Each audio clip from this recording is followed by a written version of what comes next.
tudo bem? Aqui está tudo bem. Mais um podcast ao vivo do Não Fique Confuso, hein? O seu espaço de boas histórias, conhecimento e inspiração. Cazé, já se inscreveu, Cazé? Ô, Chico, eu me inscrevi, mas agora eu perguntar toda vez que eu fico confuso. Agora eu fiquei confuso. Ficou confuso? Terça-feira, quarta-feira, eu me... Ó, rapaz, acho São dados. não estão cruzando os dados. Que a gente precisa respeitar. Sim. Entendeu? Pois então, é melhor trocar de dia para que a coisa aconteça, cara. Não, você tem razão. Eu tenho que ficar mais atento. Por isso que eu tô inscrito. Eu recebi a notificação. Então, para você que não se inscreveu, cara, por favor, faça a sua inscrição para que esse podcast chegue para muito mais pessoas. E também, não esqueça, curte, compartilha e o tal do Triplo C. E faz o seu comentário, hein? E fala para todo mundo. Espalha pra fofoca, hein? O nosso convidado transformou dor em dados, indignação em ferramentas de mudança. Manuel Atanásio. E aí, meu camarada, beleza? Beleza, Chico. Agradecer a oportunidade que você está me dando de falar um pouco, né, sobre tudo, sobre a minha vida, sobre o meu lado profissional. Te agradecer também por entender que amanhã eu não poderia vir e você prontamente trocou para o dia de hoje. E eu espero que seja um bom bate-papo. Não, mas vai ser sim. A gente precisa ajustar, né, mano? Sim. Hoje o negócio não pode ser tão engessado. É verdade. O tal do Ctrl+C, você vai para lá, joga para cá, o negócio vai, segue a vida, né? Mas não é que uma lembrança do canal aqui, uma caneca aí. Obrigado. Pode abrir? Pode, pô, deve. Opa. E tirar aquela foto, né? Depois tirar aquela foto, marcar lá. Isso, pode deixar. Aqui. Aceita uma água? Vou aceitar. Podia ser um quentão, né, mano? Esse frio não podia ser um quentão, algo, né, cara? Podia ser uma cerveja. A cerveja desce bem em tudo que é tempo, né, cara? Desce bem. E tem que estar gelada, hein? Muito. Engraçado, ela tem que estar muito gelada e eu deixar ela esquentar. Você acredita nisso? Não, aí não sei por quê. Tem que botar gelo. Esquentou gelo. Senão... Não, eu deixo ela esquentar. Ela tem um certo grau que é ali que pra mim é o ponto. Cada um deu um. Mas eu vou mandar uns abraços aqui, tá? Okay. Vou mandar um abraço aqui pro povo nordestino. Opa! Um abraço. Alô, Caxias! Isso. Alô, Grande Rio! Isso! Um abração pra rapaziada que trabalha no comércio, em especial pra galera do supermercado, mercadinho, enfim, pra essa galera que tá no dia a dia, na luta, acordando 5 horas da manhã, mano, e botando a sua marmita e indo trabalhar e ganhar o seu dinheiro de forma digna. Isso. Muita gente, né? Muita gente, assim. Muita gente que merece ser valorizado, é verdade. Muita gente que, enquanto a gente está dormindo, está preparando o nosso café da manhã, né? Isso. Hoje até já tá lá um padeiro que hora o cara acorda. Pega a noite, né? Vira. A gente chega lá para comprar o pão, já tá pronto. Esses caras merecem o valor da gente, essas pessoas. Tem abraço para alguém, mano? Tem abraço para minha família. Que é a minha base, principalmente a minha esposa, a Tina, para os meus filhos que não moram aqui em Cabo Frio, para as pessoas que acompanham a gente, algumas pessoas pediram para mandar o link, o pessoal de Caxias, o pessoal do Rio e o pessoal de Cabo Frio. Legal, mano. Quem é Manuel Atanásio? Cara, Manuel Atanásio é um cara que é abençoado por Deus, que Deus abençoe e teve misericórdia da vida dele, né? Porque eu chego aqui em 97, só eu sei como eu chego aqui e essa cidade transforma a minha vida. Então, se hoje eu for resumir quem é o Manuel Atanásio é um homem que foi transformado por uma mulher que se chama Tereza Cristina, minha esposa. Nome de artista, hein? Ela gosta de um samba também, né? Ela gosta de tudo. Gosta, né? Gosta. Tereza Cristina, cantora maravilhosa também. Mano, conta pra gente aqui as suas raízes. Seus pais vieram muito cedo do meio do Nordeste, né? Nordeste, Pernambuco. A pé. É isso mesmo, mano? De carona. A pé e de carona, cara? A pé e de carona. Era um tempo muito difícil, né, Chico? Foi em 1970, né? Foi 70, 71. Quando seu pai chegou ao Rio. Quando meu pai chegou ao Rio. Chegou o meu pai, a minha mãe, algumas bolsas que não se tinha muita coisa, minhas irmãs e eu minha mãe engravida de mim aqui ou no meio do caminho, né? E eles vieram de Cabo de Santo Agostinho, que fica em Pernambuco. Naquela época lá era muito difícil, era muito sofrido criar os filhos, né? E foi quando a minha tia, irmã do meu pai, convidou ele para que viesse para vir morar no Rio, né? E ele resolveu e juntou tudo e veio embora. Você sabe quanto tempo levou essa viagem? 3 meses, 4 meses, mais ou menos. 3 meses, 4 meses. A pé. Na minha casa, E detalhe, né? Sem dinheiro, né? sem dinheiro. Mas não faltava farinha, né? Não faltava farinha, é isso. É a substância do nordestino. Ô, Chico, na minha casa eu fiz um poço e tem alguns caminhos de pedra e uma árvore que tem uma representatividade muito grande para mim, porque o meu pai me contava que eles nessa caminhada deles, eles só paravam onde tinha um poço e uma árvore, o poço para beber a água e a árvore para descansar do sol, né? E eu fiz isso, é uma lembrança que eu sempre trago e estou construindo agora a minha casa nova. E vai ter esse canto nordestino lá para que eu não esqueça de onde eu vim. Não esqueça as raízes, né, mano? Exatamente. Porque para que eu chegasse aqui, muita gente sofreu, né? Principalmente meu pai e minha mãe. Minhas irmãs, que desde cedo, muito jovens, já tiveram que trabalhar para sustentar, para ajudar no sustento. Porque hoje, ô Chico, a gente vê essa modernidade toda, essas coisas acontecendo, mas as pessoas não têm noção de como era na década de 80. Né?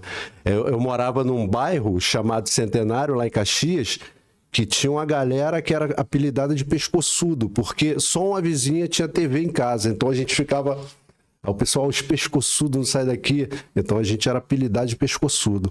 O meu sonho, numa época, era ali... Conhece Caxias? Não. Na feira de Caxias, o meu pai sempre levava a gente, que meu pai gostava de passarinho. E o meu sonho era comer um pastel com caldo de cana. O sonho. O meu sonho. E quando eu fiz aniversário, caiu no dia de domingo, meu pai, vamos lá que eu vou te dar um presente. Um pastel, um caldo de cana. Eu conto isso, as pessoas podem achar assim, para. Não, mas ninguém sabe como era antigamente. A dificuldade do que era, né, cara? do que era antigamente, né? E assim, o bairro que a gente morava era um bairro brabo, né? Na época não tinha a violência como tem hoje, mas tinha os grupos de extermínio, que era pior, que agiam na calada. E meu pai não deixava a gente sair de casa. Eu não saía de casa de jeito nenhum. Eu não sei soltar pipa, não sei jogar bola de gude, não sei nada que uma criança normal sabia fazer naquela época, eu não sei, porque meu pai não deixava. Meu pai ia buscar as minhas irmãs, Chico, com a peixeira na cintura. Ficava lá esperando na porta do colégio. Pernambucano brabo. Pernambucano brabo. Não tinha medo de nada. Nada. Depois de passar 3 meses vindo com a família pra cá, vai ter medo de quê? É verdade. Não é isso? Vai ter medo de quê, cara? Pô, só o que ele enfrentou na vida, cara. E de chegar aqui, de repente, conquistar uma casa, mesmo com toda a dificuldade que era Você vê que com tudo que nós estamos passando agora em 2025, desses tempos para cá, mas nós temos a tecnologia, você tem mais emprego, você tem mais condição de estudo, o pessoal, os filhos, os netos estão estudando, então, quer dizer, você evolui. Agora, isso é 1980, eu nasci em 70, eu acho que era quando o início de repente, que o Brasil estava dando uma outra alavancada e tinha muita dificuldade, sim. Muita dificuldade.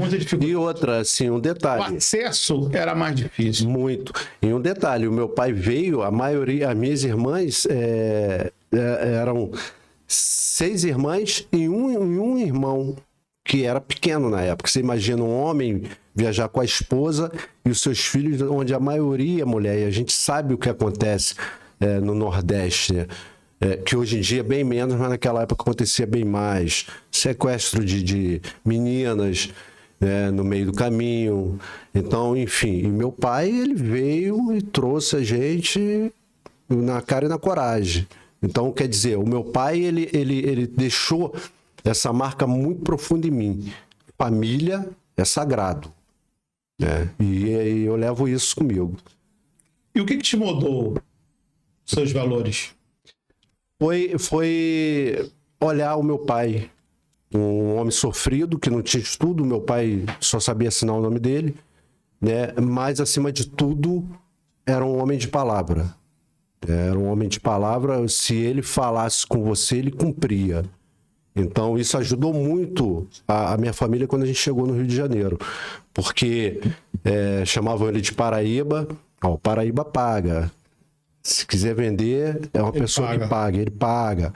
Então, quer dizer, eu já, rapazinho, do meu pai chegar e falar, ó, deu o senhor 3 meses, mas pode pegar, né?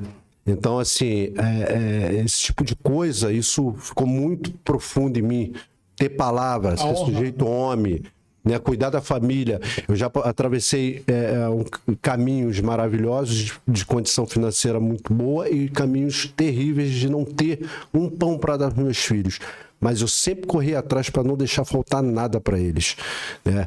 Teve uma situação até há pouco tempo, meus filhos com a Tina eram pequenos e a gente só tinha um pão para dividir. E eu e ela ver os filhos da gente comendo aquele pão e sentir vontade de comer e não ter. Isso é uma realidade muito dura. Muito dura. Então, quando eu chego a esse patamar que eu me encontro, né, hoje, eu dou muito valor a alguns detalhes. Eu só queria comer arroz se fosse feito na hora. Hoje em dia, pode ter 3 dias. Se tá bom, eu esquento e como. Tá show de bola, né? Então, eu fui moldado dessa forma, valorizando certos detalhes, apesar que a gente, com o tempo, vai ficando besta, né? E só que a gente acorda. A gente acorda. Olha aí, rapaz. Você vê o primeiro vento, mas não bota o sudoeste, não, porque senão você pode cair, né? É só um ventinho. Pois é, só um ventinho. Só aquele ventinho ali, é só um se liga. Pô, na verdade, Chico, isso é interessante, porque a realidade, ela tá sempre lado a lado com a gente. É a gente que teme não querer olhar para a realidade. A realidade da família que tá junto, a realidade de amigos que são amigos que vão te abraçar na hora que você mais precisa. E a realidade é ao contrário, de famílias que querem ver teu mal, de amigos que querem ver o teu mal. Ela tá sempre ali. É só a gente ficar atento, que ela vai se mostrar. É numa palavra, né? Numa fala, num gesto, num ato. Exatamente. Aí você vai, pô, rapaz, é assim mesmo, né? É esquisito, né? É melhor ficar em casa com a minha família, que é mais negócio. É verdade. Não é? Você é caseiro? Rapaz, ultimamente, sim, né? 54 anos, a gente já zoou muito aí o plantão, né? Eu também gosto de ficar em casa. Mas, assim, final de semana eu sempre saio com a minha esposa. Eu tento sair com a Tina, mas a Tina também não gosta de sair. Aí junta ela e a nossa cadelinha lá, Bibi. Mas sempre tá. Mas é muito reservado, né, hoje? Mais reservado. É sempre com a minha esposa. O mundo tá muito confuso, né? Então, fico confuso, Chico Parafuso é confuso. É verdade. Manel, é o seguinte, você cresceu, como você já falou, né? Com muita rigidez do seu pai. Mesmo sem poder criar, a leitura virou um refúgio para você. Então, é interessante essa parte da minha vida, porque, assim, eu tinha que aprender por esforço próprio, né? Porque a escola era mais para que eu fosse me alimentar, né? Então, eu só tinha aqueles livros que eu catava em algum lugar, sempre tinha algum... antigamente tinha aquela... a biblioteca Barça. Minha mãe comprou eu lembro que ela sofreu para comprar uma para minhas irmãs, para pagar, e aquilo ali eu não podia meter a mão porque as minhas irmãs eram mais velhas, então enquanto eu estava aqui começando a aprender a ler, elas já estavam mais avançadas. Os jovens de hoje para a biblioteca Barça em casa. Seria complicado, hein? Seria complicado. Tem que fazer o trabalho na cartolina. Você imagina, chefe? Isso. Então, assim, eu me dedicava muito à leitura. Eu sou desenhista profissional. Você é desenhista profissional? Sou desenhista profissional. Porque o meu passatempo era ler, né, da minha forma e desenhar. Como ler da sua forma? Assim, tinha coisa que eu não entendia muito bem. Um exemplo. Circunstância. Eu achava a palavra bonita, então eu colocava ela no meu vocabulário, mas eu não sabia o que significava. Então, às vezes, eu conversando com alguém, eu falava assim, pô, não sei o que e tal, circunstância. Tô dando um exemplo. Pessoal, o que isso tem a ver com o papo que a gente está levando aqui? Né? E eu não tinha ninguém que me orientasse. Até que eu descobri eu descobri o dicionário e ali eu fui me aperfeiçoando. Chico, eu chego aqui com a 4ª série. E a Tina me fez estudar, ó, vai se formar, né? As pessoas falam, pô, você elogia muito. Cara, eu tenho que elogiar, porque eu sei o que ela passou e ela sabe o que ela passou. E tudo que eu construí até aqui, não abrindo mão das coisas que eu construí lá atrás, mas se eu cheguei onde eu tô, é por conta dela, que ela é teimosa, ela fala, puxa, a orelha chega a ser chata. Eu prefiro às vezes que ela fale mesmo do que o silêncio dela, que dói muito mais quando ela fica em silêncio, né? Então, assim, ela me fez estudar, porque ela via em mim o que eu não conseguia enxergar. Eu trabalhei aqui no CRMA, aqui do lado, no CRMA, trabalhei durante muito tempo no CRMA, e ela vai estudar, e aí eu fui devagar, levando a minha vida e chegando onde eu tô. E além disso, teve os escoteiros. O escoteiro no bairro Pantanal. Era uma fuga para sair de casa? Não. Não era uma fuga. Ou era busca de mais conhecimento? Não, eu achava a farda bonita. Por causa da farda bonita? Eu achava a farda bonita. Na verdade, eu queria ser marrequinho das sendas. Ah, tá. As sendas tinham os meninos que ficavam, né, arrumadinho ali, pegava carrinho, eu achava aquilo bonito. E uma vez eu fui na casa de alguém, era algum parente, né, da sogra da minha irmã, que fica no bairro Pantanal. E lá tinha um grupo de escoteiro e eu vi... Isso tudo lá em Caxias? Tudo lá em Caxias. E eu vi eles marchando e eu fiquei olhando e falei, pô, mãe, deixa... Meu pai, não. Minha mãe aceitou, mas meu pai, não. E meu pai aceitou. E eu fiquei lá 3 anos. Ali também me moldou, né? A ter horário para acordar, a ter disciplina. Uma parte ali me moldou. Você acha que nessa rigidez do seu pai, ele, aos poucos... Nós não vamos entrar nessa conversa, não. Só para alinhar aqui. Ele não foi te formando os dados, não? Pode ser. Eu nunca parei para pensar nisso, mas pode ser. Pela questão do... Você teve que fazer a sua leitura de forma forçada e da forma que você quis. Chico, assim... E a questão de você ter entrado para o escoteiro, onde que te deu disciplina. E você vê para o trabalho que você vem desenvolvendo já há algum tempo em relação a informações, meio que te alinhou para isso, ou te facilitou para mais tempo? Claro que com a ajuda da Tina. Pode ser. Não pode deixar de faltar. Sim, pode ser. Mas eu vejo que tudo deu uma modificada depois de 82. Por quê? Porque, como eu te falei, hoje eu só tenho irmãs, eu não tenho irmão. Meu irmão, ele se mata em 82 com um tiro na cabeça, brincando de roleta russa. Porra. E quando isso, a família da gente era muito unida. E quando isso acontece, a família da gente fica desestruturada. Então eu comecei a perceber que o meu pai e minha mãe tinham um certo receio do único filho homem que sobrou fazer a mesma coisa ou se perder. Sim. Né? Então eu acho que foi mais por aí. Porque o meu pai, ele era chefe de obra. Ele me levava na obra e eu não aguentava um balde de areia. Ele falava assim, ó, enche esse balde de pedra, agora conta. Aí eu ficava, tá. Tem 3.000 pedras, vamos chutar um número. Ele, tá errado, conta de novo. Não, mas conta de novo. Aí eu botava as pedrinhas, tá errado, e ficava nisso. Aí a gente ia almoçar, quando voltava você vai contar. Pra quê? Pra que eu não fosse pra rua. Pra que eu não tivesse... Ele ia tomando seu tempo ali. Ia tomando meu tempo. Aí eu fui ficando um jovem mais atrevido, aí ele falava, vira massa. Aí eu tacava água na massa pra ficar mais fácil de... Mais levezinho, né? Aí tomava de vez em quando uns tapão, e fui levando. Mas um grande homem. E nessa caminhada que você teve com ele, que você começou a acompanhar seu pai nas obras, né? foi parar na obra de um bicheiro. E ali você começa a cuidar dos cães, virou multiuso, Cazé. Olha o multiuso aí, olha o multiuso. Aí. E começou a lidar com os bastidores do jogo de bicho. É Como é verdade. que foi essa fase aí? Cara, assim, o meu pai, ele pegou uma obra... Fala nisso, qual o jogo? Deu o que hoje aí no bicho? Não sei. Sabe, não? Tem muito tempo que eu não acompanho. O meu pai, ele pega uma obra na casa do seu Hélio Gaiola. Ele ganhou. Hélio Gaiola. Ele morava na Mangueira, que hoje em dia é chamado de Mangueirinha, perto do campo do Fluminense. E me levou. E o bicheiro, toda vez que ele vinha almoçar, ele ficava me olhando. Aí um belo dia ele falou: seu Manel, esse rapaz é seu filho? É. Você não deixa ele trabalhar pra mim, não? Meu pai, pode ficar. Aí ele arrumou um cantinho, né, um quartinho, e eu ficava lá. O meu papel era tomar conta dos cachorros. Limpar, ele tinha 6 dálmatas.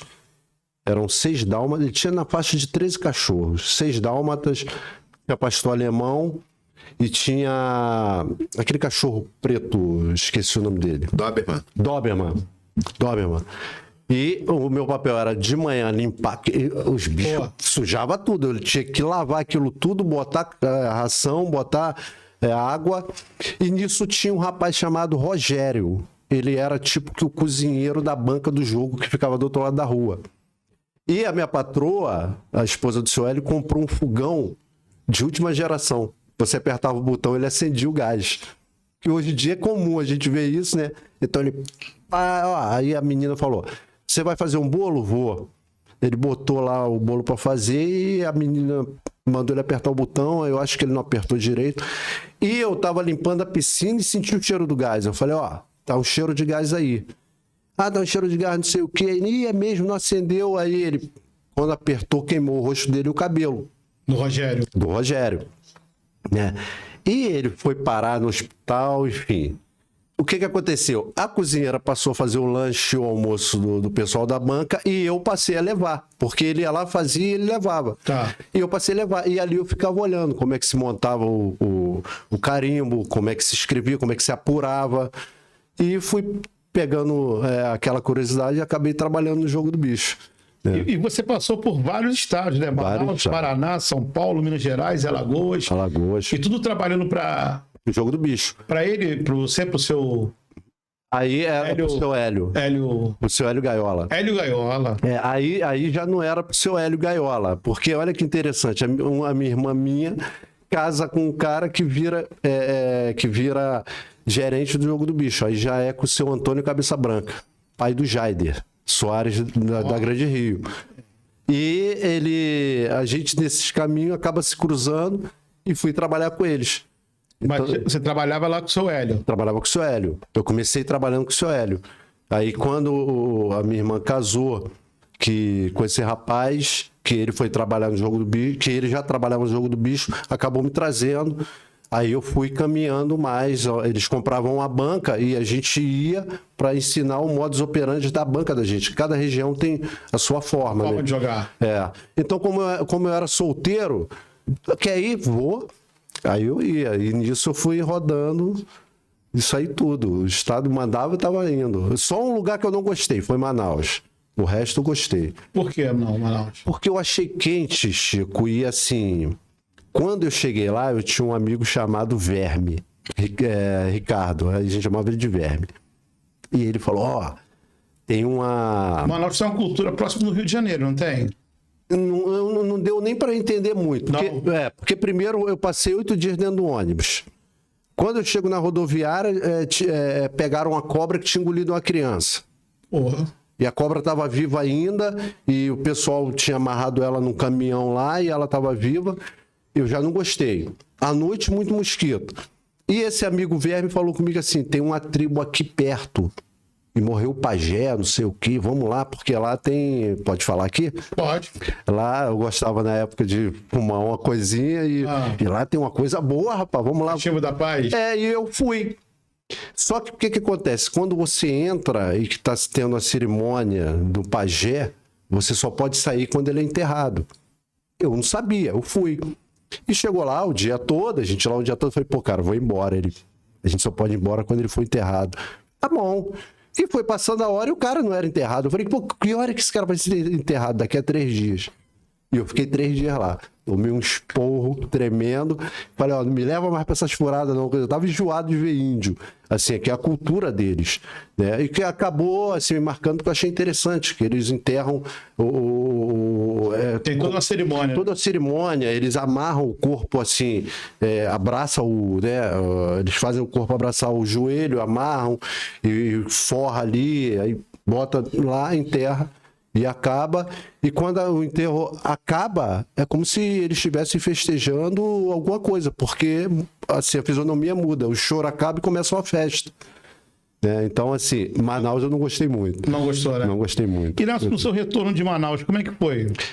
Quando eu volto de Manaus, eu tenho uma passagem rápida para São Paulo e de lá eu vou morar em Sapucaia. Morar em Três Rios e tinha uma banca em Sapucaia, né? 3 dias para Sapucaia, era próximo. E lá eu conheço a minha esposa, a mãe da minha primeira filha, minha ex-esposa. E lá eu caso e tenho a minha primeira filha. Eu era do Jogo do Bicho. Ela entra para a igreja e fala que, pô, jogo do bicho, bicho do diabo, né? Sim. E eu acabo saindo do Jogo do Bicho e não consigo emprego, cidade pequena. E a gente acaba se separando. Aí eu retorno, aí eu já saio de vez do Jogo do Bicho e retorno para casa da minha mãe em Caxias. E foi um momento difícil, né? Foi. Ali foi brabo. Porque na época, assim, eu falo para todo mundo que não foi, né, a contravenção que me apresentou da droga, mas foi a facilidade. Quando a gente tem dinheiro, essas coisas aparecem com muita facilidade. Quando eu me separo e volto para casa da minha mãe, eu sentia que eu era um peso já. Já tinha saído de lá há muitos anos, já era muito moleque. Quando eu volto e por conta da separação eu acabo me afundando em drogas. E é quando a minha irmã que morava aqui, que mora ainda aqui em Cabo Frio, teve lá, viu a minha situação e falou, não, vamos para Cabo Frio. Eu não queria vir. Ela só não queria vir para Cabo Frio. Não queria vir. Isso foi em 97, né? Isso foi em 97. E aqui você conhece a Tina. Aqui eu chego e vou trabalhar na Dínamo. Na Dínamo? Você chegou... Dínamo? Dínamo, que era do Rodrigo Sávio. Aquilo Perto da Pica-Pau Madeiras ali. Isso, Dínamo. Fui trabalhar ali. Que eu cheguei, o meu cunhado falou, ó, já arrumei emprego para você. Aí fui trabalhar. Era próximo à festa de São Cristóvão. Uhum. Então a Dínamo prestava serviço para a prefeitura e eu fiquei sabendo que o eletricista, o ajudante que fosse trabalhar na festa, recebia na hora. E como eu já estava aqui 2 semanas sem dinheiro, não ia ter que esperar o pagamento. Eu falei, pô, bota para essa festa aí que eu vou. Aí trabalhei o primeiro dia, trabalhei o segundo dia e não podia trabalhar o terceiro. Era uma boa festa, né? Era uma boa festa. Que festa maravilhosa. E aí eu trabalhei, se eu não me engano, quinta e sexta. No sábado, eu fui para a festa de São Cristóvão, porque eu não pude trabalhar. Eu não podia, tinha uma lei que não podia trabalhar os 4 dias direto. E nessa festa eu conheço a Tina. Foi assim... E ela muda a sua trajetória total. Muda. E eu acho que eu mudei a dela também, né? Eu acho que eu mudei a dela bastante. Assim, eu acho que os dois se moldaram. Eu não sei, assim, sua religião, mas eu acredito muito que tá tudo escrito. Sim, claro. Sabe? Não é coincidência. É como se a gente tivesse um novelo e aquela linha ali, tudo embolado e vai se desembolando e você vai... Então, assim, a chegada da Tina na minha vida foi algo assim que transformou demais. Eu conheço a Tina no dia 27/7/97. No fim do ano a gente vai morar junto, porque eu falei com o pai, eu tinha ideia de voltar para Caxias, e o pai dela falou, não, você vai morar aqui. Você quer morar com a minha filha, eu vou morar aqui. E eu conheço a Tina e a gente fica 9 anos casados, Chico. Só que assim, eu tratava a Tina na chibata. Até a roupa dela eu comprava. Era esse jeito. E até que um dia ela se enjoou e falou, ó, sai da minha casa, some. E me botou pra fora. E a gente, nesse período a gente vai fazer 28 anos junto, a gente ficou 2 anos separado. Né? Porque ela não suportava. Foi em 97? Em 97 eu conheço a Tina. E passei 9 anos com ela. E qual dia que você falou? 27/7. Festa de São Cristóvão. 27/7. 27/7. Agora a gente faz 28 anos esse mês que vem. Eu conheci minha esposa em agosto de 97. Aí. Quase próximo. Um mês depois. No aniversário da minha comadre. E eu aqui na festa de São Cristóvão. No dia de São Cristóvão, acho. Isso lá no Ceará. No Tinha Ceará? 14 anos que eu não ia ao Ceará. Aí eu fui ao Ceará com meu pai, com a minha mãe. Aí eu fui para uma cidade da minha mãe, que é Santa Quitéria. E daqui eu já fui indicado para poder encontrar um amigo lá, que é o Zeca Salu, que é dono de uma rede de sorvete. E aí, vai para lá que ele vai te botar na boa. Aí nessa boa que chegou, no outro dia que eu cheguei na cidade, tinha um churrasco. Aí nesse churrasco eu conheci minha esposa. E aí a gente era para ficar 30 dias, eu fiquei 45 dias. Aí depois, Ela é de lá. ela é de lá, do Ceará, de Santa Quitéria. Aí eu vim para Cabo Frio. A gente ficou namorando por telefone. Já viu isso, Café? Namorar por telefone? Era muito bom. Namorar por telefone. Fichinha? Era na loja que eu trabalhava na casa de parafuso. Ah, então aproveitava. No horário. Aí, mas tinha que depois assinar o vale. Senão, fichinha. No DDD, tinha que ligar para casa na casa da vizinha dela, tinha um horário marcado para poder falar com ela. Olha como é que é a dificuldade. Era. Carta, né? Aí ela veio passar o carnaval aqui e tá até hoje.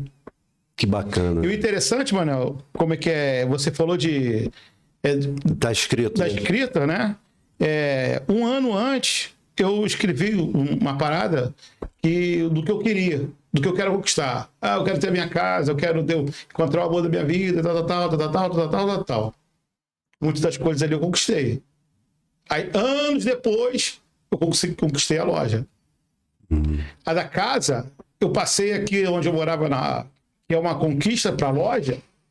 Eu morava na rua, naquela rua da feira, Maria Duarte de Azevedo, 315, casa 10. Era um condomínio Cristal, o Cristal alguma coisa, esqueci o outro nome. Alugado. Não, eu passei, aí tem um amigo meu, o Darinho, da São Cristóvão, Marmorelli São Cristóvão, ele estava trabalhando lá com o dono, era o Márcio Johnny. Darinho, como que tinha uma empreiteira na prefeitura, casa de prefeiteira, eu e o Jorginho Mamaco. Aí eu disse, cara, como é que a gente faz para poder comprar uma casa dessa aí? Cara, você dá 3 mil e depois, quando liberar, você começa a pagar pela Caixa Econômica. Eu falei, vou comprar. Aí tinha uma forma que a gente tinha feito uma organização, uma reforma do posto de saúde da Dona Glória dentro do Itajuru. E ia sobrar justamente esse dinheiro. Eu não quero essa parte desse mês não, que eu estou viajando, mas eu quero esse aqui. Esse aqui você vai me dar o dinheiro que eu vou dar o sinal lá. Aí eu dei o sinal e comecei a pagar a casa. Mas isso eu já tinha viajado.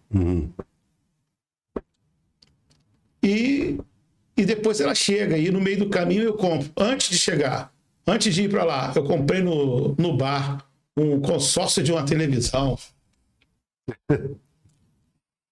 Tudo, cara, eu acredito que tá tudo conectado, cara.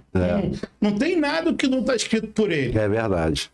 Agora, o que pode acontecer no meio do caminho, que é a pessoa mais democrática que tem, que ele nos permite escolher o que ele quer e continua nos amando. Sim. A gente pode ir para um caminho que, de repente, não era esse que ele tinha escrito ali.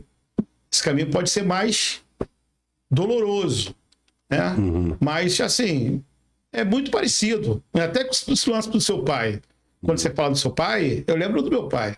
Porque papai, ele trabalhava na portaria e de 7 da manhã até 7 da noite, e depois ele ia de 7 da noite até 11 horas lavando o carro, para não faltar nada para a gente. A gente trabalhava, ele morava na rua Lauro Miller, 96, em Botafogo.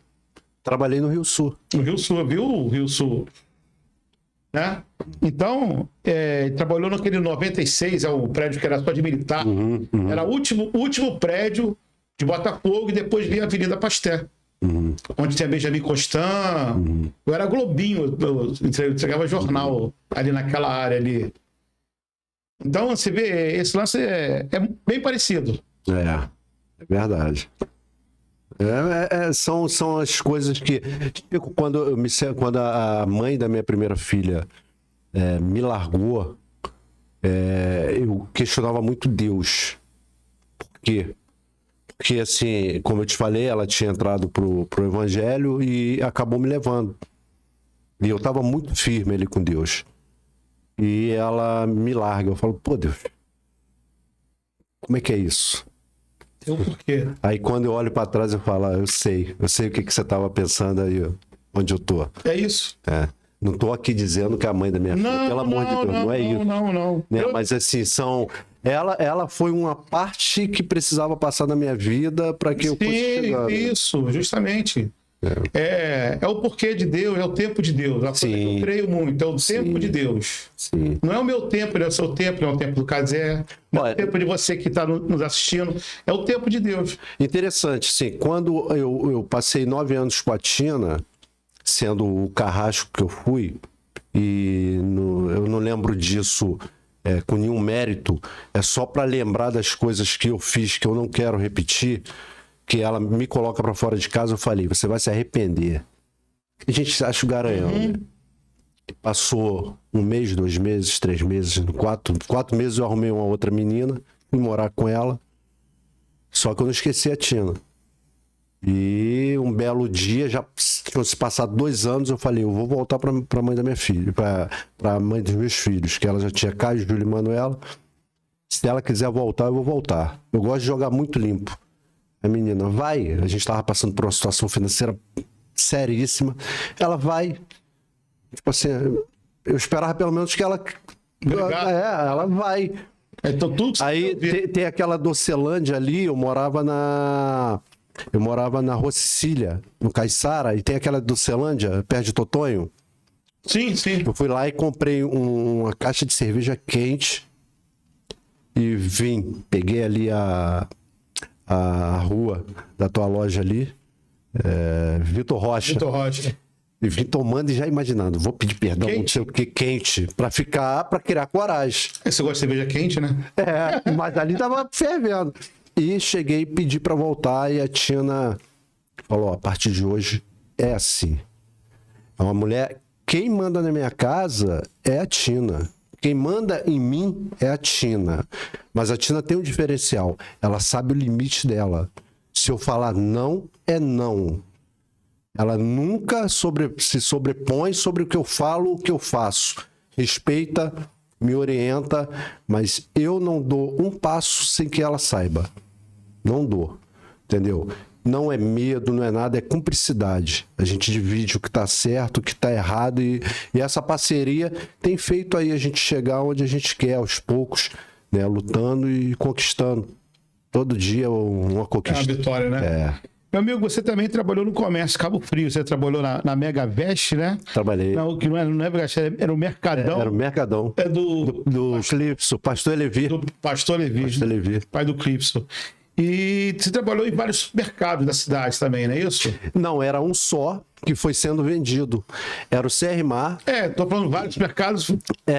Aí, porque em supermercado eu trabalhei aqui, que era CRMA, virou Extra. Não, era CRMA, virou ABC. Lembra o ABC antigo? ABC. Depois do ABC virou Compre Bem, Barateiro e Extra. Eu peguei tudo isso daí. Depois eu saí em 2012 para trabalhar com... Mas teve no Atacadão também ou não? Eu tive no Açaí. No Açaí. 2016. Isso aí. Onde eu lembro de encontrando você. Em 2016. Foi na época ruim da prefeitura, porque eu saio do Extra a convite do Alaí para fazer parte do governo, em 2013. Eu saio em 2012, em 2013 vou para o governo. Tem 2013, 2014 foi uma maravilha, 2015 com a queda dos royalties começa tudo.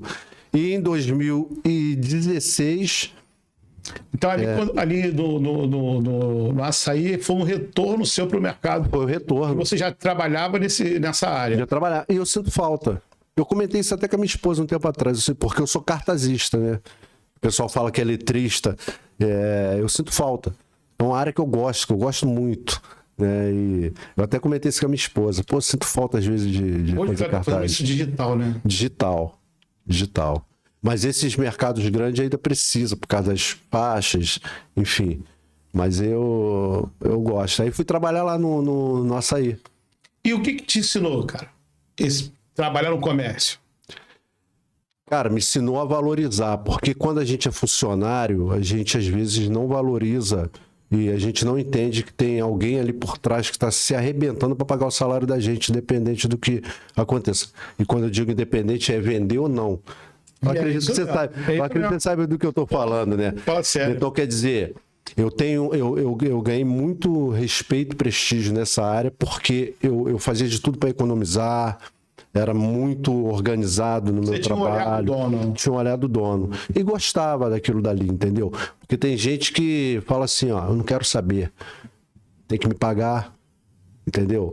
E então essa caminhada no varejo me mostrou muito isso. E dedicação e ver que ali, porque eu tive várias oportunidades de crescer, de ser gerente, de ser subgerente, de ser encarregado, e eu não queria. Eu queria ser só ser cartazista. Porque eu não tinha uma perspectiva. Eu só queria aquilo. Eu quero pegar no meu horário, sair no meu horário e não me enche a paciência, né? E quando eu fui perceber as oportunidades que tinham passado, que eu acredito também que é coisa divina, que está escrito, sim, né?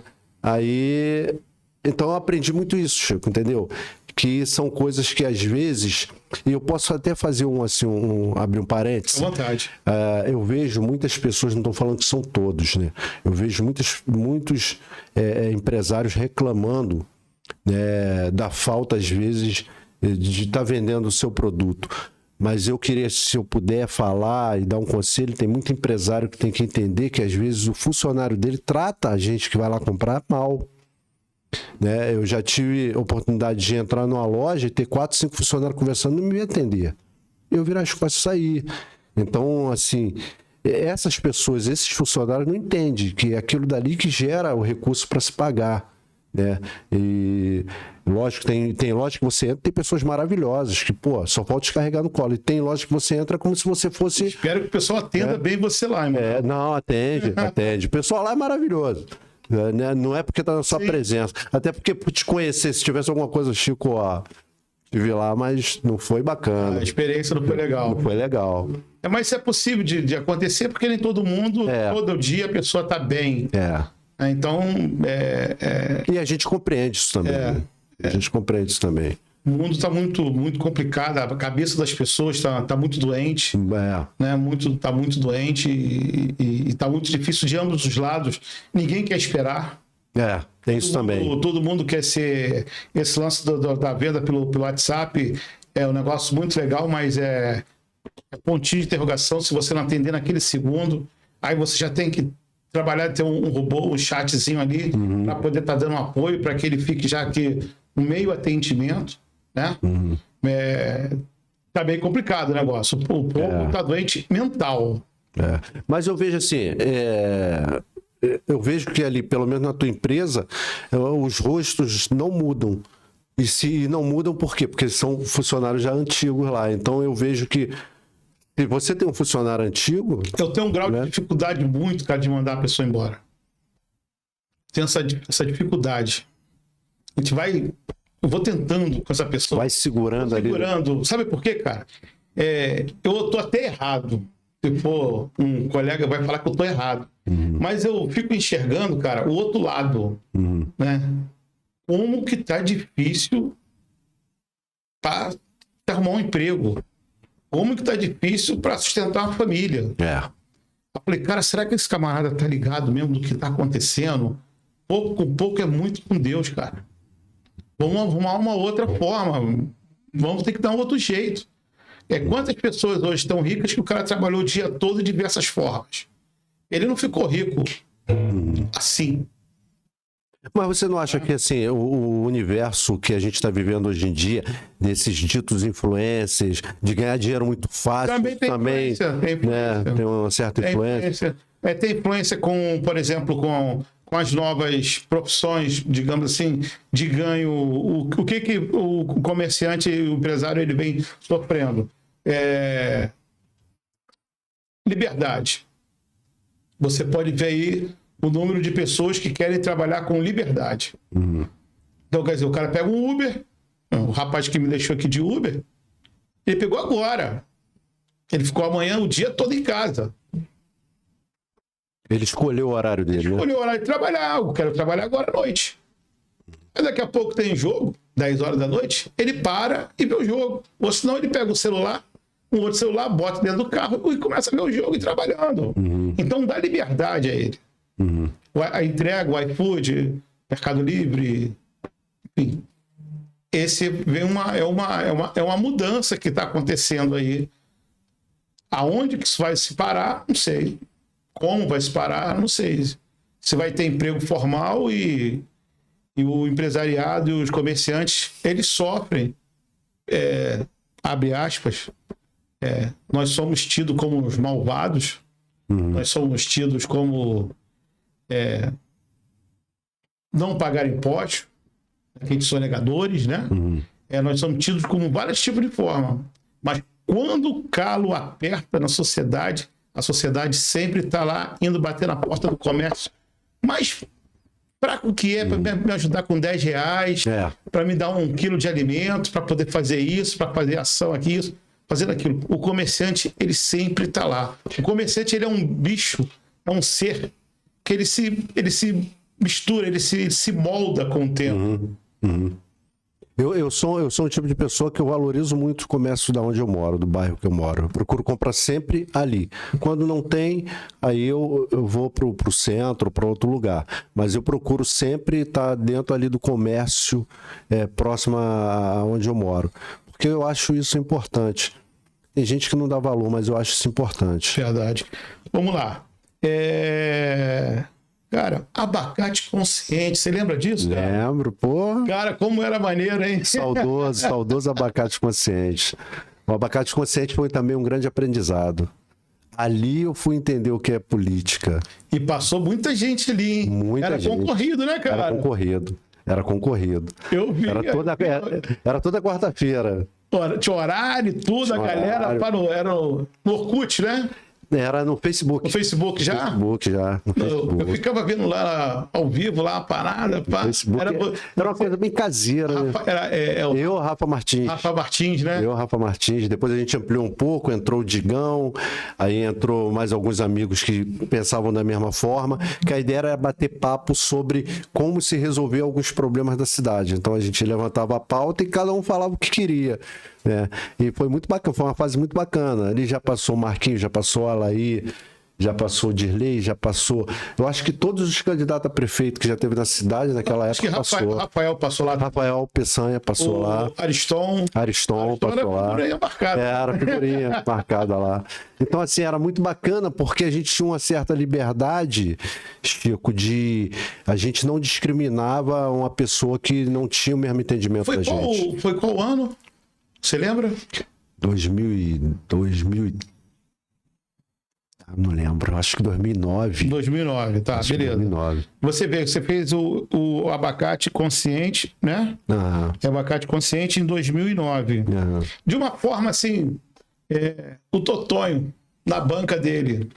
Agora nas últimas eleições, né? Nessa agora e na outra que passou, ele vem fazendo uma parada também assim muito simples, do jeito dele, sem muita história, quem vai ganhar, quem é isso, quem é isso, quem é aquilo, e o cara falando do projeto.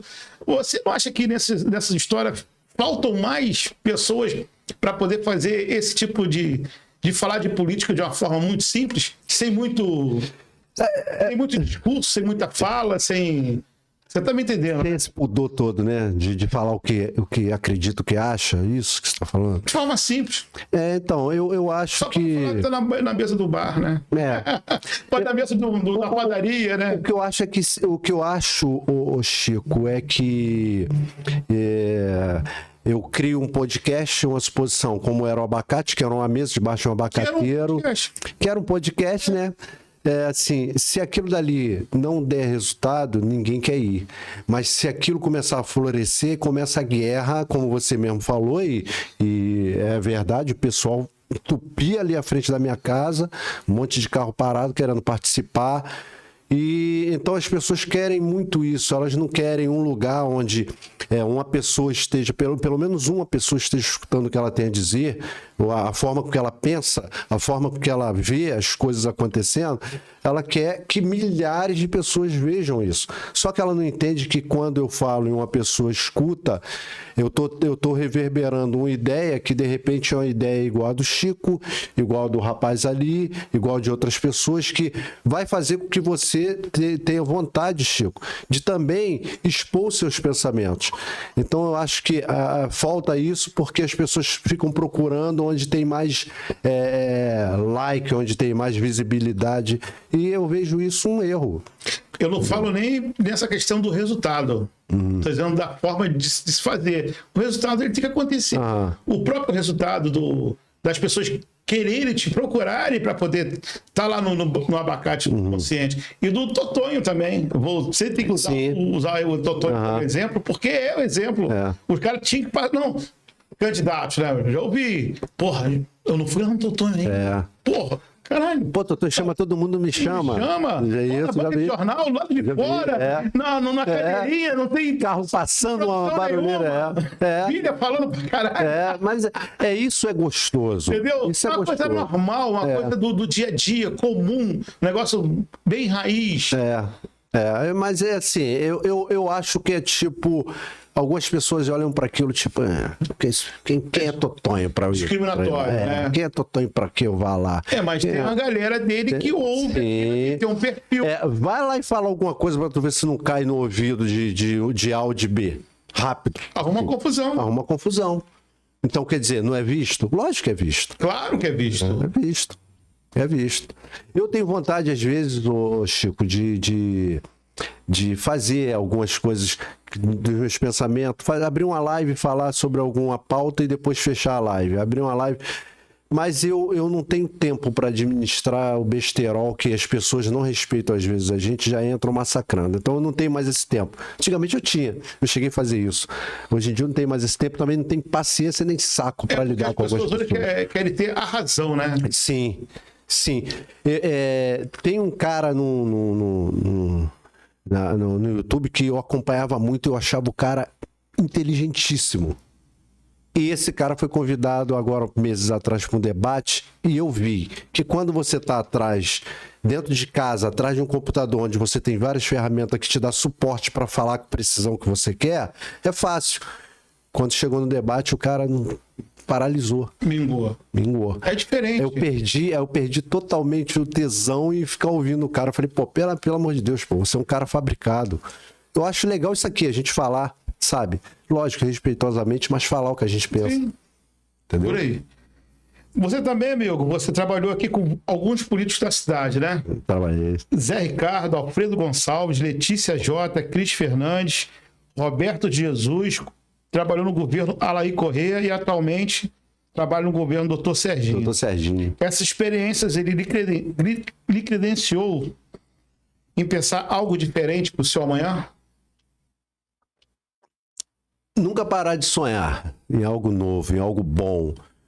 A gente sabe que toda pessoa que entra para a política, ela tem um desejo e quando chega lá, ela percebe que as coisas não são muito bem assim como deveriam ser. E onde eu estou querendo chegar? Eu posso ter o sonho de transformar uma área rural. Só que eu chego lá, eu não consigo transformar. Porque existem várias coisas que acontecem, que são chamados os bastidores políticos, que acabam fazendo com que você perca esse desejo. O que me credenciou trabalhando com essas pessoas foi tirar um pouquinho de cada um o que eles tinham de melhor. Vou dar um exemplo. A Letícia Jota é uma pessoa extremamente verdadeira quando se luta pela causa dela, a causa feminina, principalmente a causa negra. Então eu ficava, aquilo me deixava muito, eu gostava de ver o Roberto Jesus, aquele lance dele fiscalizar, então eu gostava muito disso.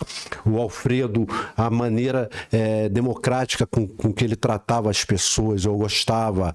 Falava, ele não gritava, olha amigo, não é por aí, não concordo, não sei o quê. O Dr. Taylor também, eu trabalhei com ele. Então, de cada um, eu fui pensando algumas coisas e foi me credenciando e até me ensinando a ver como funciona a política de fato. Que a política ela é muito maior do que a gente imagina. E ela, de fato, transforma vidas. As pessoas, tem gente que fala assim, eu não gosto de política. Tá enganado. Essas pessoas tinham que rever esse tipo de pensamento porque estão agindo de uma forma burra. Porque é a política que rege a vida dela. Ela querendo ou não. Ela querendo ou não, desde abrir o portão da casa dela para ir ao mercado até um médico que ela precisa ir ou uma escola. O chinês, ela acordou errado lá, fez uma parada lá, demorava. Hoje é 24 horas, o boom tá aqui, meu amigo. Pois é. Entendeu? Então isso aí me credenciou. Tudo conectado. Tudo Não conectado. adianta que... Fala, meu querido. Chico, tem uma pergunta aqui. Canal do Luiz Cláudio Júnior. Opa, esse é fera, hein? Manuel Atanásio, o nosso Tatá, grande pessoa, extraordinário ser humano. Obrigado, Luiz. Pergunta pra ele, qual foi o político mais difícil que ele trabalhou? E pra completar, é o mesmo, hein? Pergunta ao Atanásio o que assistiu o Mundial com Flamengo, Botafogo, Fluminense sem o Vasco presente. Vou começar pela última pergunta. Primeiro que o Vasco está aguardando ver quem vai chegar na final do Mundial para jogar contra ele. Tá? É que isso não vai ser revelado só no último jogo. Calma. Então tô dando aqui só para você entender. Cara, não existiu político mais difícil que eu tenha trabalhado, não. Assim, cada um tem a sua característica, né? O Alaí, por exemplo, é invocado. Ou é do jeito dele ou é do jeito dele, não tem outro parâmetro, né? O Jesus, 3 da manhã, me ligava, vamos no UPA, né? A Letícia, ela gostava de fazer levantamento de tudo que estava acontecendo naquela área feminina, principalmente na periferia, da mulher negra. Então, cada um tinha a sua dificuldade. Mas a gente vai levando aqui, né? E acaba... Vai ajustando e acaba fazendo o trabalho que tem que ser feito. Obrigado, Luiz Carlos. Obrigado. Como surgiu a ideia de criar Dados RJ? Poxa, interessante, Chico. A Dados RJ, ela nasce, vai fazer agora, no dia 26, 2 anos. Viu o seu primeiro post sobre aquele cara? Eu falei, que negócio maneiro que esse cara tá fazendo, cara. Eu fiquei muito feliz quando vi, você colocou, cara, o cara tá trazendo informação, isso é muito valioso, cara. Vou chamar o Manuel para conversar como é que tá os dados. Então, Chico, o que acontece é o seguinte, a Dados RJ, ela nasce, na verdade, em 2020. Sem, assim, ela já estava dentro da minha cabeça, mas eu não tinha dado aquele start. Que foi na época da pandemia. O Tribunal de Contas, eu não tinha muito o que fazer, tinha acabado de sair do açaí, e vem a pandemia, e o Tribunal de Contas, ele abre um monte de curso. Alguns cursos eram gratuitos e outros, para se aprofundar, tinham que ser pagos, porque eram convênios do Tribunal de Contas. E eu comecei a me aprofundar porque eu sempre achei que eu sabia algumas coisas sobre os dados. E eu, fazendo aqueles cursos, eu comecei a perceber que eu não sabia nada. Mas você sempre gostou dos dados? Sempre gostei. Por que eu sempre gostei? Porque quando você fala comigo assim... Eu vou tocar numa pauta sensível que aconteceu essa semana. Saiu uma publicação na segunda-feira falando que o feriado de Corpus Christi foi 20% ou 15% menor do que do ano passado. Legal você falar isso. Mas qual é o parâmetro? É muito fácil eu falar para você isso e não te entregar um parâmetro. O ISS do ano passado foi de quanto no período? Foi de 1 milhão. E desse ano? Eu não posso falar, porque não fechou o mês. Você está entendendo? Então, assim... Então não tem os dados ainda. Ainda não pode fazer esse comparativo. Você não pode. Vou te dar um outro exemplo. Fala-se assim... O comparativo pode ser feito através do número de ônibus que chegou ou não? Não. Porque envolve várias... O comparativo envolve várias matemáticas dentro disso. Um exemplo. Nessa postagem, quando eu fui ver lá o pessoal debatendo, eles estavam falando o seguinte, que o evento que teve nas Palmeiras, não veio ninguém de fora. Como não veio ninguém de fora? Da onde que foi tirado esses dados? Então, dados é uma coisa muito séria, eu levo isso muito a sério. foi falado que 20% ou 15%, eu não me lembro muito bem, das hospedagens foi menor. Mas quantas hospedagens tem em Cabo Frio? E você está atrás desses dados? A gente está fazendo censo. A prefeitura hoje... Não, desses dados desse feriado? Desse feriado? Não, porque eu preciso esperar o mês fechar. Não, eu sei disso. Você vai esperar o mês fechar. Mas quando fechar o mês... Eu tenho como fazer o comparativo. Você vai ter os dados? Sim. Porque esse do que você está falando é muito importante. Porque o que acontece? Está batendo justamente em cima do valor do ônibus, que foi para R$ 2.500. É isso? Eu posso falar a minha opinião a respeito disso? Pode. Isso é uma grande bobagem. Isso é uma grande bobagem. O fato de Cabo Frio hoje estar vazio... Tem vários outros fatores. Tem vários outros fatores. Chico, o que acontece é o seguinte. Para que eu te fale que esse copo aqui, ele não funciona como aquele copo, apesar de ser parecido, eu tenho que te dar uma justificativa. É muito fácil eu falar para todo mundo que o meu negócio não está indo bem porque você abriu um negócio maior, porque você é mais poderoso. O açaí abriu aqui e todo mundo ventilou que os pequenos mercados iriam fechar. Tá lá de pé, tem tudo, pô. Tá lá de pé os pequenos mercados. Firme e forte. Firme e forte. Eles se adequaram. A verdade é essa. Então, não estou aqui fazendo autodefesa do Serginho, até porque eu não sou pago para isso. E ele não me deu nenhum atestado para que eu o defenda. E não preciso disso. Então, é muito baixo quando você faz esse tipo de levantamento e joga ao ar. Minha opinião, joga ao ar. Tem que ter um parâmetro. Eu posso dizer para você quantas pessoas morreram em 2023 de dengue e posso dizer para você quantas morreram em 2024, mas em 2025 eu posso te dar uma prévia. Você está entendendo? Uma prévia. Porque não fechou o ano. Então como é que eu comparo 2024 para 2025? Como que eu faço esse comparativo? Eu não posso fazer esse comparativo. Eu posso comparar algo que é mês a mês, mensal. Um exemplo. Quanto que em 2024, em janeiro, entrou de recurso? E quanto entrou em 2025, em janeiro de 2025? Porque são meses. Não, tá mês a Agora, mês. período não. Período não. Pode prever. Posso prever. Eu posso prever, mas para que eu... Depois de uns meses, né? Mas que eu possa prever, um exemplo que eu volto aqui a falar do feriado que teve, para que eu faça essa previsão, eu tenho que ter um parâmetro. E qual é o parâmetro que se apresenta? Nenhum. Como é que eu falo que 20% de todo o comércio vendeu 15% a menos? Se eu não sei quanto a tua loja vende. Se eu não tenho esse dado. Estou dando um exemplo aqui, entendeu, Chico? Você sim, você pode falar assim, no feriado do ano passado, eu vendi mais do que no feriado desse ano. Porque você é dono do seu negócio, você tem o controle na mão.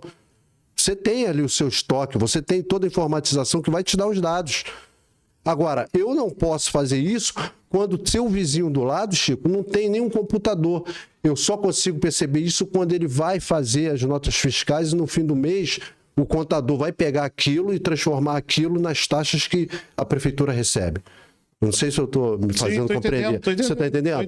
Então eu acho que isso tem que ser trazido à tona, esse tipo de debate. Realmente, de onde você gerou esses dados? Me falaram, me disseram. Não é bem por aí. Isso você vai estar falando aí. Isso eu vou fazer o levantamento. Legal isso. Eu ia me manifestar, eu falei, não, eu não vou me manifestar porque eu não tenho resultado. Mas eu vou me manifestar. Isso aí.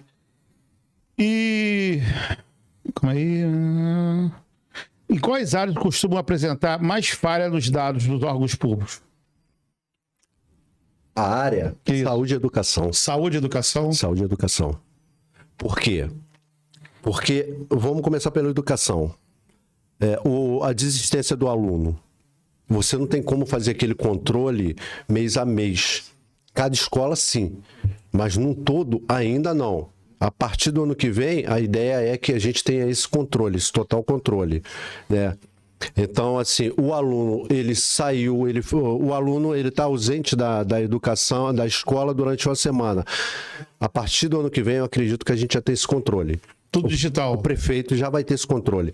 Então, ele não vai precisar que... Isso aqui a criança vai ter uma roleta? Não, a própria escola.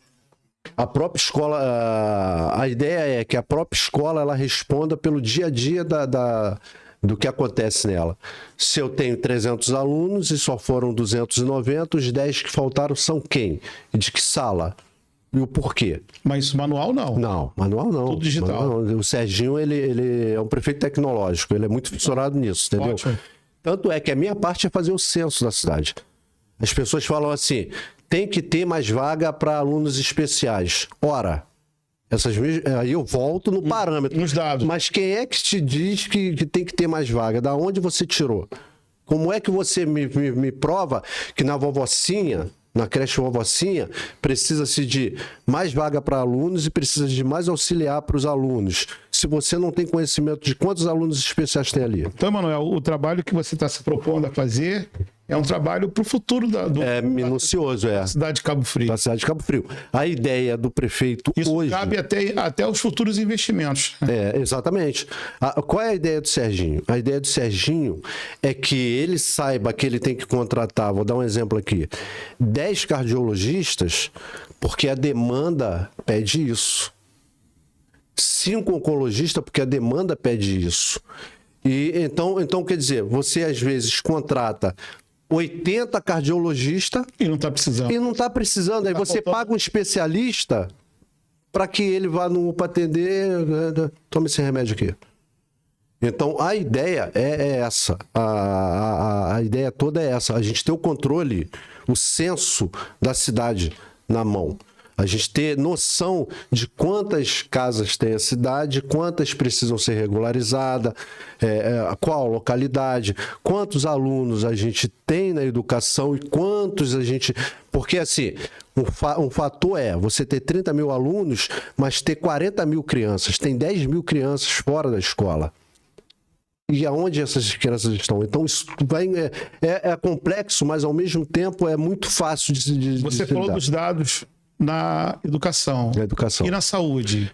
Na saúde, o que acontece é o seguinte, aí já é mais o erro humano. Às vezes a pessoa tem uma determinada patologia e ela é enviada para outro tipo de exame, outro tipo de tratamento.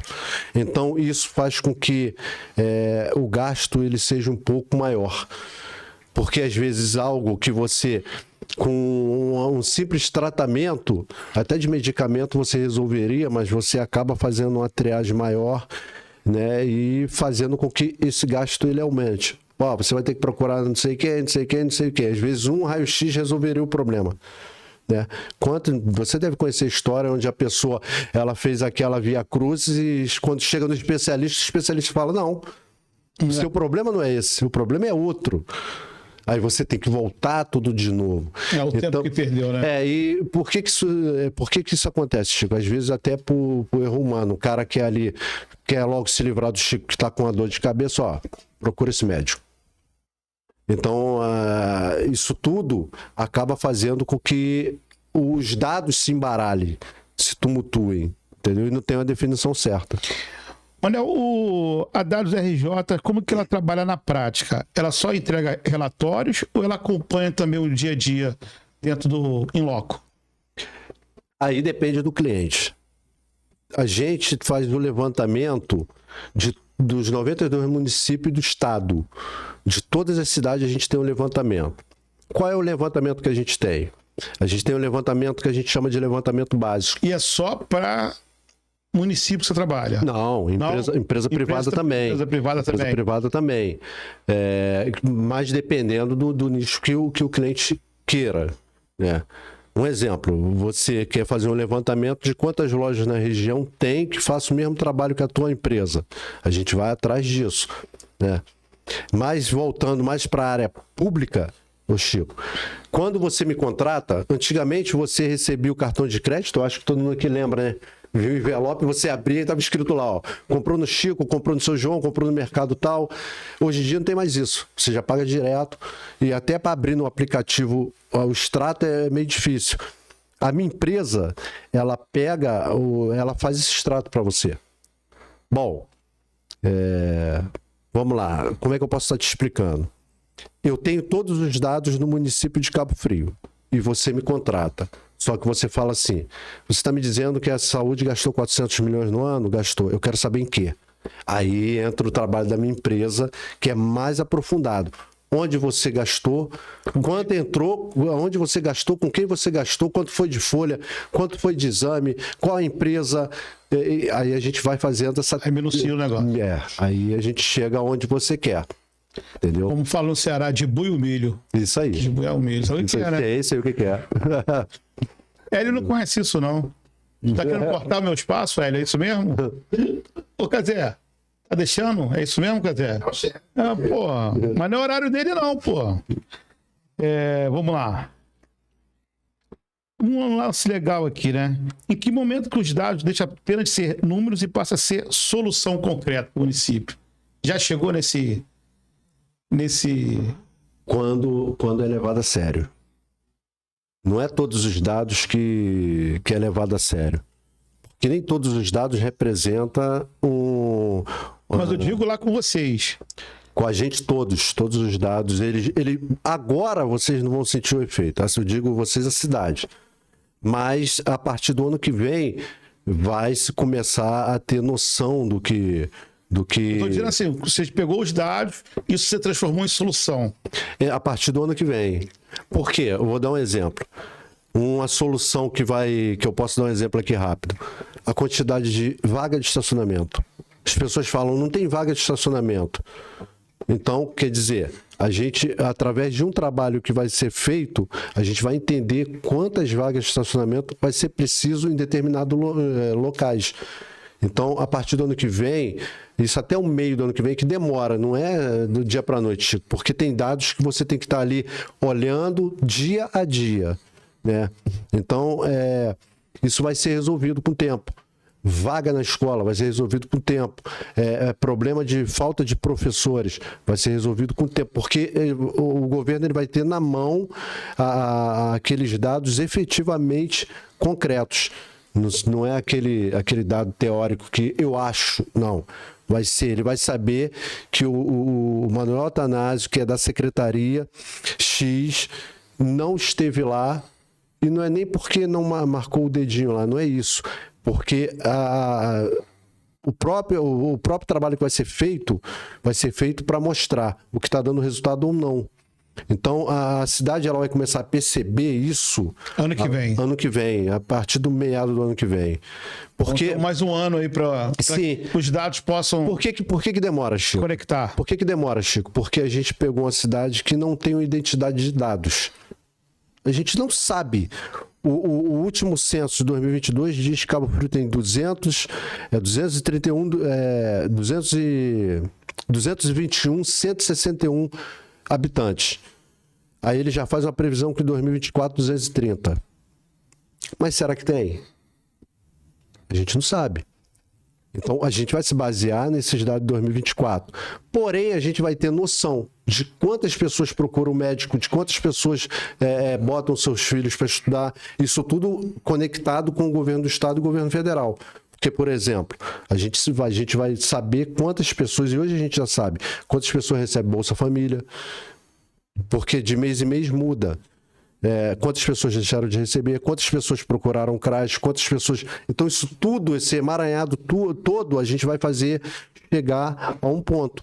Hoje em dia, a gente não sabe quantas pessoas sofrem de câncer, quantas pessoas sofrem de problema cardíaco. A gente não sabe, a gente não tem esse levantamento, porque nunca se preocupou com isso. Então, a atual gestão ela tem essa preocupação. Por que eu volto a falar? Por que eu vou contratar 15 cardiologistas se as pessoas daqui não têm um problema, muito problema cardíaco? Entendeu? Então, a gente vai ver isso com o tempo.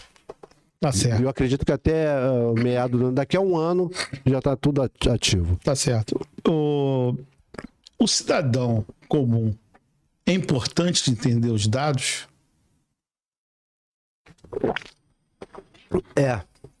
O cidadão comum, a maioria só é preguiçoso. Não até para poder fiscalizar melhor. Até para poder fiscalizar melhor. Chico, lidar com dados tem dois polos. Um problema você consegue enxergar a realidade, que isso não é legal muitas das vezes. E outro, você consegue resolver a realidade. Quando eu digo que você não consegue, você choca quando você vê a realidade dos dados, porque assim, um exemplo, morador de rua, as pessoas veem 5, 6 pessoas na rua e acham que a cidade já está lotada de moradores de rua. Estou dando um exemplo. Assalto. Tem 2, 3 assaltos naquele bairro, então a pessoa acha que aquele bairro já é perigoso. E às vezes não é. Às vezes é o mesmo assaltante que tá rodando ali, né? Então, o que ocorre é que o cidadão comum, quando ele se atenta aos dados, ele começa a perceber, ter uma percepção até para a vida dele, né? E como é que ele pode ter esses dados na mão dele? Ele pode fazer a terapia dele começando por dentro de casa. Que hora que o caminhão de lixo passa aqui? Ele passa às 8 da noite, segunda, quarta e sexta. Opa, essa semana não passou segunda. Opa, na outra semana já não passou quarta. Então ele começa a criar o relatório dele. Eu estou falando assim, pro cidadão comum, você está me perguntando. O médico. Pô, toda vez que eu vou lá não tem o médico. Toda vez que eu vou lá o médico falta. Então ele vai fazendo esse relatório e ele, além de fazer esse relatório, ele tem que entender que ele tem que levar isso ao conhecimento do responsável do bairro, do responsável do postinho. E você, como trabalhando com esse tipo de informação, isso dá para poder linkar ao cidadão comum, ao governo, para que haja essa troca de informação através dos dados? Sim, até porque a Consercap tem o canal dela, né? A saúde tem o canal dela, que basta entrar no site lá. O próprio, eu acredito que o Serginho vai colocar dispositivos nas unidades de saúde, nas unidades de educação. Então isso tudo vai poder ser reclamado por ali. Vamos lá, para a gente encerrar, Manel. Se você pudesse falar com os jovens, você olhando lá para trás, no seu próprio passado, o que você diria para eles? Aproveite as oportunidades e corra das drogas. Show de bola. Suas considerações finais. Te agradecer, Chico. Te pedir desculpa se eu não me fiz compreendido em algumas partes tá bem aqui. claro. Os dados foram bem passados. Agradecer o pessoal aqui que te ajuda, agradecer o pessoal de casa, o pessoal que está vendo, e dizer que a gente tem que valorizar a família. A família, ela é muito importante. Quando a gente, às vezes, trata a família como se fosse algo comum, puro e simples, a gente deixa de lado o melhor do que a gente tem para viver. A base familiar, ela tem que ser feita com responsabilidade e com muito respeito. Hoje eu só tenho a agradecer aos meus filhos, que apesar de serem os meus filhos, puxam a minha orelha, porque eu dou essa liberdade para eles. A minha esposa, as minhas irmãs, que dificilmente a gente tem contato, mas quando precisa basta gritar que está um conectado com o outro. E o respeito acima de tudo, agradecer a você, agradecer a todo mundo, agradecer até as pessoas que não gostam de mim, mas que estão assistindo para depois falar mal. Estão assistindo? Isso é ótimo, com certeza. Hein? Aproveita, clica aí, curte, compartilha. Isso. Fala mal do Manel. Isso aí, fala mal. Fala mal. Falem bem, falem mal, mas falem de mim. Não deixa lá de curtir lá o programa também, cara. E coloca nos comentários aqui que eu vou ler. Isso aí. Manel, obrigado aí, cara, por você transformar a vivência em consciência, dados em ferramentas de mudança para as cidades e para as pessoas. Não fique confuso. Chico Parafuso é multiuso. Valeu! Isso aí.